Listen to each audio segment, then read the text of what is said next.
Shri Sushil Kumar Modi, Shri Sushil Kumar Modi. 238.5 sir, 238 reflect upon Sushil Kumar Modi, Sushil Kumar Modi. sir, this is 238.5 sir. Mister Narasimha Rao, no, Sushil Kumar Modi, Sushil Kumar Modi. सभापति महोदय, मैं एप्रोप्रिएशन बिल 2022 पर बोलने के लिए खड़ा हुआ हूँ। सभापति महोदय, इस बिल में सबसे ज़्यादा अमाउंट फर्टिलाइज़र सब्सिडी के लिए प्रोवाइड किया गया है and the amount about 1,09,000 crore. और इस बजट में कुल मिलाकर जो फर्टिलाइज़र की सब्सिडी होगी वो लगभग 2,14,000 करोड़ रुपए की होगी। और सभापति महोदय, सदन को ये मालूम है कि अंतर्राष्ट्रीय बाजार में और रूस यूक्रेन युद्ध के कारण जो फर्टिलाइज़र का इनपुट है और जो फर्टिलाइज़र है उसके मूल्यों में बहुत अप्रत्याशित वृद्धि हुई है। लेकिन आदरणीय प्रधानमंत्री जी ये नहीं चाहते थे कि किसानों पर कोई बोझ पड़े और इसीलिए किसानों पर बोझ नहीं पड़े, इसीलिए इतना बड़ा ये बजट में प्रावधान किया गया है। और मैं सदन को बताना चाहूँगा कि यूरिया का जो दाम है वो MRP है 266.50, 266 रुपये 50 पैसा प्रति बोरा, और अंतर्राष्ट्रीय बाजार में उसकी कीमत कितनी है तो 2,450 रुपया, यानी एक बोरे पर 2,183 रुपीज़ हम सब्सिडी प्रोवाइड कर रहे हैं ताकि हमारे देश के किसानों पर कोई बोझ नहीं पड़े। और जो DAP है, जो DAP फर्टिलाइज़र है, उसका MRP है 1,350, 1,350 रुपये, और हम कितना दे रहे हैं सब्सिडी 2,501, 2,500 रुपया प्रति बोरा हम DAP पर सब्सिडी दे रहे हैं। तो सभापति महोदय, इसलिए जो बजट में इतना बड़ा प्रावधान के ऐसा कारण यही है कि किसानों पर बोझ नहीं पड़े।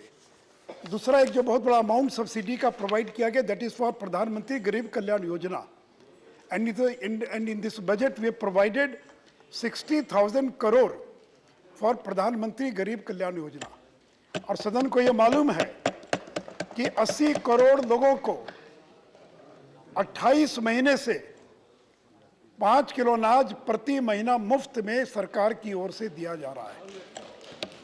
And already the government will be spending 3,90,000 crore, 3,90,000 crore only for this providing 5 kg ration free for all the poor people, 80 crore.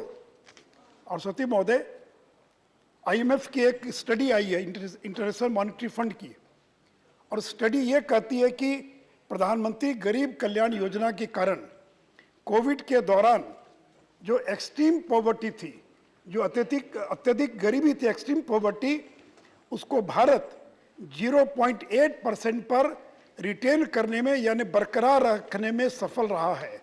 अगर ये गरीबों का अनाज नहीं मिलता तो जो एक्सट्रीम पॉवर्टी है ये कई गुना ज़्यादा बढ़ जाती।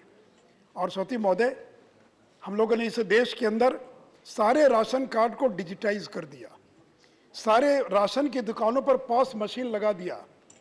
आज कोई भी गरीब आदमी किसी दुकान पर जाकर और राशन ले सकता, अंगूठा लगाएगा राशन लेगा, कोई ब्लैक नहीं है, कोई धांधली नहीं कर सकता है।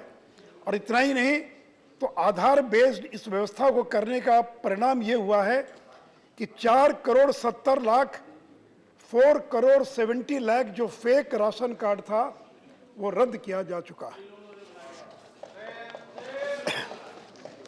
और सत्य महोदय, इन्हीं सारी चीज़ों का परिणाम हुआ है कि global multi dimensional poverty, United Nations development programme और यूनिवर्सिटी ऑफ ऑक्सफोर्ड के एक संस्था के द्वारा एक स्टडी किया गया और इंडेक्स 22 निकाला गया, जो जाना जाता है ग्लोबल मल्टी डायमेंशनल पॉवर्टी। उस रिपोर्ट के अनुसार 2005-06 से 2020-21 तक इस देश के अंदर 41 करोड़ 50 लाख लोगों को गरीबी से बाहर निकाला जा सका है। 41 करोड़ 50 लाख। और गरीबी की जो दर है, incidence of poverty, that is decrease from 55% to only 16%। तो सती महोदय, जहां 5-6 में इस देश के अंदर 64 करोड़ लोग गरीब थे, 15-16 में घटकर 37 करोड़ हो गए, और आज जो वो घटकर 2019-21 में घटकर 22.8 करोड़ हो गए हैं। तो सती महोदय, कोविड के दौरान और इस दौरान जो सारा प्रयास किया गया, उसी का ये परिणाम है। सती महोदय, डिजिटल इंफ्रास्ट्रक्चर के क्षेत्र में पूरी दुनिया को भारत ने नए नए इनोवेशंस के द्वारा और बहुत बड़े पैमाने पर कंट्रीब्यूट किया है। जहाँ वेस्ट का जो डिजिटल मॉडल है, पश्चिम का जो डिजिटल मॉडल है, वो बिग टेक कंपनियां हैं, Amazon, Google, Meta, Apple, Microsoft, China का अलीबाबा, टेंसेंट, और पूरी दुनिया, डिजिटल दुनिया जो इसी से डोमिनेट कर रही थी। लेकिन हमारा डिजिटल मॉडल क्या, भारत का डिजिटल मॉडल क्या है? पब्लिक डिजिटल इंफ्रास्ट्रक्चर हमने खड़ा किया है। हमने जैम, जिसके अंदर आधार कार्ड, जनधन योजना, 47 करोड़ लोगों का जनधन खाता खोला गया, 120 करोड़ से ज़्यादा लोगों को आधार प्रोवाइड किया गया, लोगों के पास मोबाइल फ़ोन है, और आज उसी का परिणाम है कि डायरेक्ट बेनिफिट ट्रांसफ़र दुनिया के अंदर, अमेरिका में भी डायरेक्ट बेनिफिट ट्रांसफ़र है, लेकिन भारत में डीबीटी के माध्यम से अभी तक 26 लाख करोड़ का ट्रांसफ़र गरीबों के खाते में डायरेक्ट किया जा सका है। और इसका परिणाम ये हुआ कि जहां एक और 4 करोड़ 70 लाख रेशन कार्ड को रद्द किया गया, वहीं 4 करोड़ 11 लाख एलपीजी के जो फर्जी कनेक्शन थे, उसको भी जो उसके कारण रद्द किया जा सका है। और सती महोदय, 2021 मार्च तक इस डीबीटी के कारण करीब 2,22,000 करोड़ की बचत और भारत को हुई है। और सती महोदय, आज तक माना जाता टेक्नोलॉजी के क्षेत्र में जो पश्चिम के देश हैं, जो डेवलप्ड इकोनॉमी है, वही लोग इनोवेट करते हैं, लेकिन हमने डिजी लॉकर, ये भारत की देन है। कोविन में 220 करोड़ लोगों को जो वैक्सीन के, जो 220 करोड़ जो वैक्सीन के डोजेज लगे, ये कोविन पर पूरा का पूरा उस डोजेज को रिकॉर्ड किया गया, डिजिटल सर्टिफिकेट प्रोवाइड किया गया। आज अमेरिका और यूके में भी डिजिटल सर्टिफिकेट प्राप्त करना बहुत कठिन काम है, लेकिन कोविन की जो हम लोगों ने टेक्नोलॉजी डेवलप किया, आज जैसी वैक्सीन लगा, लोगों को तुरंत डिजिटल सर्टिफिकेट और प्राप्त हो गया। वैक्सीन का मैनेजमेंट इसके द्वारा हमने किया। सती महोदय, यूपीआई ये भारत की देन है। और यूपीआई के अंतर्गत सती महोदय, जहां 2016 में केवल 1 लाख ट्रांजैक्शन हुआ था एक साल में यूपीआई के माध्यम से, केवल 1 लाख, और कितना अमाउंट 6,592 करोड़। और मैं सदन को बताना चाहूँगा, इस यूपीआई के माध्यम से जो डिजिटल ट्रांजैक्शन है, एक महीने में केवल अक्टूबर 2022 में 730 करोड़ ट्रांजैक्शन एक महीने के अंदर यूपीआई के माध्यम से हुआ सती महोदय, और 12 लाख करोड़ रुपए का एक महीने में डिजिटल ट्रांजैक्शन हुआ। ये यूपीआई की ताकत। और आज इस यूपीआई की ताकत का परिणाम है कि Singapore, Malaysia, UAE, France, Belgium, Netherlands, ये सारे देश, और वहाँ पर आप यूपीआई के माध्यम से ट्रांजैक्शन कर सकते हैं। सती महोदय, digital central bank digital currency, हमने ई रुपी निकाल दिया। दुनिया में 10-11 देश होंगे जिन्होंने डिजिटल करेंसी लॉन्च किया है, भारत उनमें से एक है। अब आपको रुपया पॉकेट में रखने की जरूरत नहीं है, आपके मोबाइल पर जो डिजिटल, जो 10-100 रुपये का जो नोट है, वो डिजिटल फॉर्म में आपके मोबाइल पर आ जाएगा। और सती महोदय, हम लोगों ने ई रुपी को भी लॉन्च कर दिया है। और इतना ही नहीं सती महोदय, तो बैंक ऑफ इंटरनेशनल सेटलमेंट, उसकी एक स्टडी है, वो ये कहती है कि डिजिटल पब्लिक इंफ्रास्ट्रक्चर में भारत ने 10 वर्षों में जितना हासिल किया है, सामान्य स्थिति में उतना हासिल करने के लिए 50 साल लग जाते, लेकिन वो 10 साल में उसको हम लोगों ने और हासिल कर लिया। तो सती महोदय, ये भारत की देन है। सती महोदय, मोबाइल फ़ोन, जब नरेंद्र मोदी जी प्रधानमंत्री बने, उसमें 92% मोबाइल फ़ोन हम जो इस्तेमाल कर रहे थे, वो इंपोर्ट हुआ करते थे। और आज 2022 में 97% मोबाइल फ़ोन ये इंपोर्ट नहीं होते, ये मेड इन इंडिया के मोबाइल फ़ोन है जो आज हम इस्तेमाल कर रहे हैं। सती महोदय, 2014-15 में मोबाइल फ़ोन का उत्पादन था 18,000 900 crore.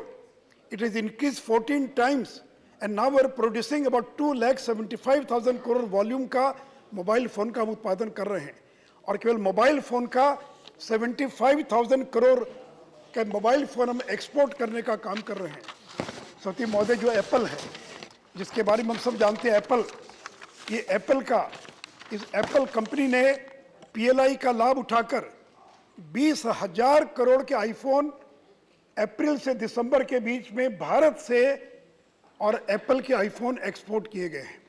सती महोदय, जब पिछले साल 11,000 करोड़ का आईफोन 21-22 में और एक्सपोर्ट किया गया था, वहाँ इस साल ये बढ़कर 20,000 करोड़ से ज़्यादा का हो गया है और टोटल जो मोबाइल का एक्सपोर्ट है उससे करीब 50% केवल एप्पल के आईफोन से। साथ ही बैंकिंग के क्षेत्र में भी जो भारत सरकार ने काम किया है, आज भारत के जो पब्लिक सेक्टर बैंक्स हैं, करीब 12 पब्लिक सेक्टर बैंक्स का मुनाफा सेकेंड क्वार्टर मिलाकर इस साल 40,000 करोड़ का मुनाफा हमारे भारत के बैंकों ने अर्जित करने का काम किया है। और हमारा जो एनपीए था, नॉन परफॉर्मिंग एसेट, वो जहां मार्च 2018 में 11% था, वह घटकर 5.9% पर पहुंच गया है। सती महोदय, मुद्रा लोन 19 करोड़ 78 लाख लोगों को मुद्रा लोन के तहत 13,64,000 करोड़ का लोन दिया गया है और इसका एनपीए कितना है? रघुराम राजन ने मजाक करते थे और कहते थे कि आप जो मुद्रा लोन दे रहे सारा एनपीए हो जाएगा। मैं सदन को बताना चाहूँगा कि जहाँ बैंकों का एनपीए 5.9% है, टोटल लोन का, वहाँ मुद्रा लोन का एनपीए केवल 3.38% है। इसका मतलब है कि इस देश का गरीब कर्ज लेने के बाद वापस करता है, भले इस देश के गरीब वापस न करते हों। सती महोदय, पूरे साउथ एशिया के अंदर बगल के पड़ोसी श्रीलंका का क्या हाल है? इन्फ्लेशन 70%, आंदोलन, वहां के राष्ट्रपति को अपना देश छोड़कर भागना पड़ा। बगल के पाकिस्तान का क्या हाल है? वहां डिफॉल्ट में जाने का खतरा पैदा हो गया। कब वो डिफॉल्ट में चले जाएंगे पता नहीं। बांग्लादेश को, जो कुछ साल पहले तक कहा जाता था कि पर कैपिटा इनकम में बांग्लादेश भारत से ज्यादा है, उसको इंटरनेशनल मॉनेटरी फंड के पास जाना पड़ रहा है 37,000 करोड़ का लोन लेने के लिए, सहायता लेने के लिए। नेपाल का विदेशी मुद्रा संकट में है। और सती महोदय, और इस समय इस निराशाजनक माहौल में अगर एक चमकता हुआ सितारा अगर कहीं दक्षिण एशिया में दिखाई पड़ता है तो वह चमकता सितारा भारत है। भारत के अलावा और कोई दूसरा नहीं है। सती महोदय, हमने कोविड का बेहतर तरीके से मुकाबला किया है। हमारे रिजर्व बैंक ऑफ इंडिया ने जो ब्याज दर है वो अमेरिका और यूके की तुलना में बहुत कम है। हमारा इन्फ्लेशन केवल 5.88% है, जबकि अमेरिका और यूके का इन्फ्लेशन रेट 9 और 10% पर पहुंच चुका है। सती महोदय, हमारा जो विकास दर है, ग्रोथ रेट, इस साल 6.8% रहने की संभावना है, जो वर्ल्ड के अंदर फास्टेस्ट इकोनॉमी है। सबसे ज्यादा ग्रोथ रेट भारत की रहने की संभावना है। सती महोदय, इतना ही नहीं, जिस ब्रिटेन ने हम पर 150 साल तक राज किया था, उस ब्रिटेन को पछाड़कर, पीछे छोड़कर भारत आज दुनिया की 5वीं सबसे बड़ी अर्थव्यवस्था बन चुका है। आज़ादी के 75वें वर्ष के अंदर जब हम 75वां वर्ष मना रहे हैं, तो आज भारत दुनिया की 5वीं अर्थव्यवस्था बन चुका है। और मैं सदन को ये भी बताना चाहूँगा, हम 2022 में 5th लार्जेस्ट इकोनॉमी हैं। 2027 में जर्मनी को पीछे छोड़कर हम 4th लार्जेस्ट इकोनॉमी बन जाएंगे और 2029 में हम जापान को भी पीछे छोड़ देंगे और 3rd लार्जेस्ट इकोनॉमी पूरी दुनिया के अंदर बन जाएंगे। सती महोदय, और 2029 के अंदर अमेरिका और चाइना को छोड़कर यही दो होंगे जो हमसे आगे होंगे, हम 3rd लार्जेस्ट इकोनॉमी होंगे। और 2048 में इस बात की संभावना है कि अमेरिका को भी भारत ओवरटेक करने की क्षमता भारत के अंदर है। इस बात की पूरी संभावना है। और इसे सती महोदय, और इसलिए जो 5th लार्जेस्ट इकोनॉमी है, और सती महोदय, मैं इस समय सदन के अंदर एक बात का जिक्र करना चाहूँगा। अगर देश आगे बढ़ेगा जब राज्य आगे बढ़ेंगे, लेकिन पिछले कुछ दिनों से देश के कई राज्यों में ओल्ड पेंशन स्कीम को लागू करने की घोषणा की गई है। मैं हाथ जोड़कर आग्रह करूंगा, और यहीं चिदम्बरम साहब बैठे हैं, डॉक्टर मनमोहन सिंह थे जिन लोगों ने ओल्ड पेंशन स्कीम के स्थान पर न्यू पेंशन स्कीम इस देश में जो प्रारंभ हुई थी उसको सारे राज्यों को एक फोरम पर लाने का काम किया था। और अब कई राज्य सरकारें करें कि हम ओल्ड पेंशन स्कीम में जाएंगे। सभापति महोदय, इस समय 5,76,000 करोड़ 5,76,000 करोड़ पर ईयर हमको केवल पेंशन के रूप में स्टेट और सेंटर को और भुगतान करना पड़ रहा है। हिमाचल प्रदेश का जो उसका ओन टैक्स रेवेन्यू है उसका केवल पेंशन में कितना जाता है, 80%, यानी उसका जो अपना राजस्व उसका 80% वो केवल पेंशन पर उसका व्यय हो रहा है। बिहार का 60%, पंजाब का 34%, और अगर सैलरी और इंटरेस्ट को जोड़ दिया जाए तो राज्यों के पास कुछ भी नहीं बचेगा। इसलिए मैं राज्यों से आग्रह करूंगा कि आज का बोझ भविष्य की पीढ़ी पर डालना ये बहुत बड़ा अपराध होगा। It is sinful, unprincipled, unethical to create liabilities to government in future. आने वाली पीढ़ी के लिए हम बोझ छोड़कर जाएं, ये कदापि उचित नहीं होगा। आज आपको कोई दिक्कत नहीं होगी कि 2034 में जो सरकार आएगी सती महोदय, उसकी अर्थव्यवस्था कोलैप्स कर जाएगी और भारत के बहुत सारे ऐसे राज्य होंगे जिनकी हालत श्रीलंका जैसी हो जाएगी। इसलिए मैं सदन के माध्यम से आग्रह करूंगा कि ओल्ड पेंशन स्कीम के भूत को मत जगाइए, ये एक बहुत बड़ा खतरा है और बहुत बड़े संकट में हम पूरे देश को डाल देंगे। सती महोदय, साथियों, सती महोदय, जो लोग नीरव मोदी की बात करते थे कि नीरव मोदी भाग गए, कब लौट कर आएंगे, तो सदन को मैं बताना चाहूंगा कि नीरव मोदी का ब्रिटेन में जितने भी लीगल ऑप्शंस है सारे के सारे लीगल ऑप्शंस समाप्त हो चुके हैं। और हो सकता है कि अगर European court of human rights ने या ब्रिटेन ने उसको असाइलम नहीं दिया तो अगले 28 दिनों के भीतर नीरव मोदी और भारत लौटकर आ सकते हैं। सभापति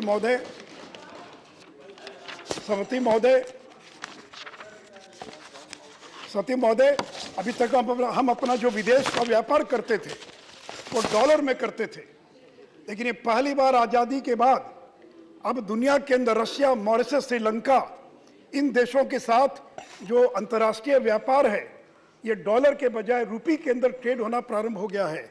और special Vostro rupee account in 3 देशों के बैंक में बाइलेटरल ट्रेड थ्रू और वॉस्ट्रो अकाउंट के द्वारा प्रारंभ किया गया है। और अंत में सभापति महोदय, आदरणीय प्रधानमंत्री जी का सपना है और प्रधानमंत्री जी चाहते हैं कि 5 ट्रिलियन इकोनॉमी डॉलर की अर्थव्यवस्था हम देश को पहुंचाना चाहते हैं। और 5 ट्रिलियन इकोनॉमी का मतलब क्या होता है, 413 लाख करोड़। अभी हमारा जीडीपी 258 लाख करोड़ है and we want that India should achieve 5 trillion dollar economy. 5 trillion dollar economy का मतलब 413 लाख करोड़। और 2026-27 तक भारत हर हालत में 5 ट्रिलियन डॉलर इकोनॉमी तक पहुंच जाएगा। और साथ ही साथ आदरणीय प्रधानमंत्री जी ने ऐलान किया है कि जब भारत आज़ादी का 100वां वर्ष मनाएगा 2047 में, तब तक हम भारत को एक विकसित देश में परिवर्तित करने में हम सफल होंगे। तो 2047 तक आज जो एक विकासशील भारत है, 2047 तक वो विकसित भारत के अंदर और परिवर्तित हो जाएगा। इसलिए सती महोदय, आदरणीय प्रधानमंत्री जी के नेतृत्व में अर्थव्यवस्था के क्षेत्र में जो काम हो रहा है और जहाँ यूपीए के सरकार में एक से एक बड़े विद्वान थे, अर्थशास्त्री थे, उनके ज़माने में इन्फ्लेशन का क्या हाल था, उनके ज़माने में करंट अकाउंट डेफिसिट का क्या हाल था, उनके ज़माने में ग्रोथ का क्या हाल था, और आज निर्मला सीतारमण जी यहाँ बैठी और आज देश में प्रधानमंत्री के नेतृत्व में हमने दुनिया की सबसे तेज अर्थव्यवस्था में भारत को बदलने का काम किया है। तो इन्हीं शब्दों के साथ मैं इस बजट का समर्थन करता हूँ।